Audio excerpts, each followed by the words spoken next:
off by saying congratulations on the album. It's an absolutely fantastic album for your fans out there. So I was wondering if you could start off by telling us a little bit about what made you guys decide to do this event in the first place. Mainly because well, firstly, thank you for your comments. That's really cool, mate. Mainly because we spent a lot of time wanting to perform, and obviously we were stuck in 2020. We couldn't, and we still can't. And we realised that there was a new format in the streaming setup that would afford us the ability to perform in some fashion. But we also realised quite early on into that we should be doing what TesseracT does, which is be extra with everything, really, really push the envelope. And that's where all the elements of Portals came together. It was just a case of, how big can we make this thing? Yeah. What's the next stupid idea we've got? And because we are not limited by time, we don't have to get the show up, do the show packed down within like 18 hours and move to the next show. So let's do this. It definitely was ambitious. What was some of the ideas that when they came about in the original discussions where you yourself were thinking, is this even possible? Pretty much most of it. I think I went to the lighting designer at first with the idea of, right, so we're going to have a 7-meter tall screen that's going to be 4 meters wide. And he just looked at me and went, I don't have the brackets for 7 meters. I was like, oh, that's a real shame, man. What can we do? I'll give you 5 meters. To be honest, that's all right. That's pretty big, isn't it? So it was just a case of asking the questions like, can we safely do this trick with lasers? Yeah, we can do it. It's going to take a while. It's going to cost a lot, but we can do it. And it was beautiful to see that no matter what question we always manage to get there in some form. A 5-meter screen instead of a 7-meter screen, but we got there. It's like you said, it was such an epic thing to set up and everything like that. The actual event itself went for 2 hours, but how long did it take for you all to set this up and to rehearse for it as well? The setup, we were on site for 2 days, so we had one day where it was music performance, and then one day, or half a day, it ended up being sadly for the narrative filming. After that, it took me at least 6 weeks of acting to get everything to come together, and then before the pre-production, we had concept meetings and things like that, and pulling all the ideas together. It could well have been from start to finish, from initially sitting down, pen and paper, working on the ideas. It could be 6 months. I'm sure it is 6 months, in fact. Yeah. And what was that like the first time that you saw the lighting and things like that? Like, that must have almost felt like when a film director walks onto a set and sees everything for the first time. That must have been a pretty special moment for you.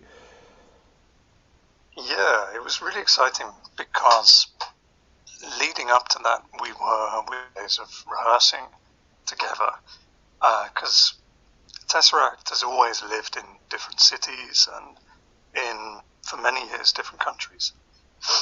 And it was really, we're quite used to rehearsing individually and then coming together, putting it all in the same space for like 1 or 2 days before we go on tour.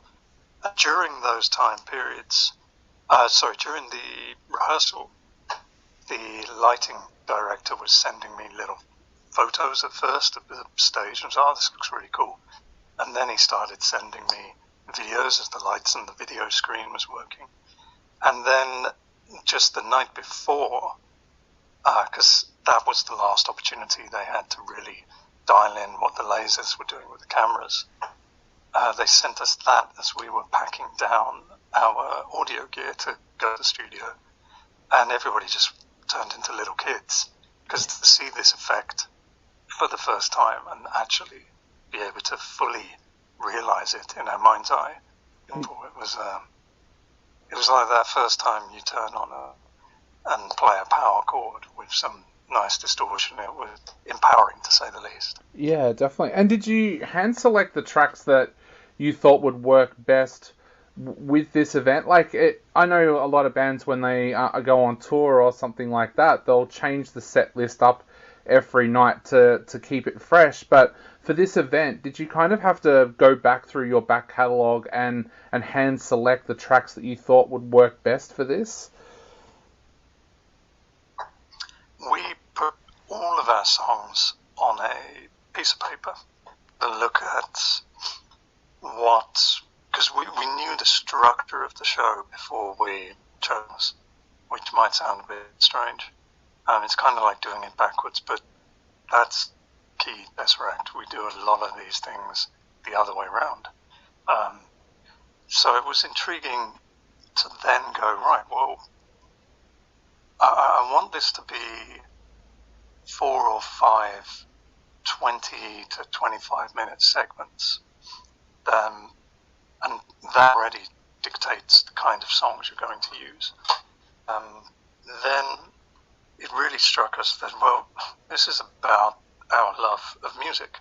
So we each individually chose our favorite songs from each album, and then realized that a lot of those crossed over. So those were the ones that, had a little asterisk by it, saying, like, we would love to perform these. We also then made sure that we paid attention to what we know the fans definitely want. But for example, the last act in the show is those weird deep cuts that we never perform, and in a few instances have never performed at all. And it was almost like we know that this is what the fans have been asking for, but for whatever reason we've never used live. They're almost not our favourite songs to perform in any sense, because that's why we're not doing them live. But it felt like one of those special handoffs to say, look, thank you for being with us during this time. This is awesome. This is literally the only special thing we can give you. These songs may never be played again. Although after getting them under our belt, I reckon we'll be expected to do those songs, especially now that they're in recorded, filmed format. Yeah, I know over the past few years there's been a few Australian bands that have gone back and revisited classic albums and played them in the whole live, and they've come across tracks that they've got to play and they've realised they've never played them live before. What was that like for you, going back and not only revisiting these tracks but playing some of them live for the first time? Did that make the rehearsals a little bit different to what you would normally do for a tour rehearsal? Well, it was interesting to go back to those songs in detail, because it allowed us to discover things about the tracks that we didn't realise were there. And so we would tweak tiny little bits here and there. Like we would tweak some of the song length in a song called Beneath My Skin, just because we realised it felt better to perform it live with slightly less in some bars and slightly more in another. There was just something, the way it was constructed, that isn't apparent on the album recording, but is very apparent when you've got a metronome in your ear and you're performing it in real time. So it was really fascinating to get that with some of the older tracks as well, like some of the stuff off the first album that we haven't got here for ages, and to really feel that you're almost discovering a new band. Yeah. Which and new music that you've never heard before, even though you have, and you performed these things 10 years ago, but they definitely don't belong to you anymore in that sense. They're almost like you're you have to learn to get them under your muscle memory, because they're in some senses they feel like a cover song. So that's quite intriguing. But to then also turn around and realize that it's not just you that do songs, but the whole band were really vibing off them, that was really cool. Definitely. And Amos, I know we are running out of time very quickly, but I wanted to ask also, the 40-page book that comes with the deluxe edition, tell us a little bit about that book, because I've got a strong feeling that a lot of our listeners are going to want to buy that deluxe edition. Wow, I mean, if they do, that's fantastic. There was so much thought and design and happiness that went into that book creation, because it was a case of, as with the production of the show, I just said to the label, let's go big or go home, as the trope is. Instead of it being a book that you open like that, make it a portal, a doorway that you open as if it's like a window, or a door. And that almost set the tone of the product range, because they just said yes. We've not been in a situation where the teams that we work with say yes. I really wanted to explain some of the teamwork that went into the show. So the liner notes for that book, they talk about the process of working with the team involved, the difficulties that we came across, the story as well. So I fleshed out the narrative over a couple of pages there. That will hopefully allow people the different perspective to look at all of the artwork in each of our albums from a different point of view, to realize that the very first EP that we produced had one element of the overreaching story that kind of ended with Portal, but I'll say ended with Sonder, and we fleshed out with Portals to explain bits in the middle and how we got from A to B over 10 years. Because it was very much an evening with, or a retrospective with, of TesseracT's career up until 2020. Awesome. Well, Amos, a lot of people out there who are listening to this show at the moment are going to find themselves listening to this album while they're still in lockdown, because two of our biggest cities here in Australia are back in lockdown at the moment. I'm lucky that my city's open.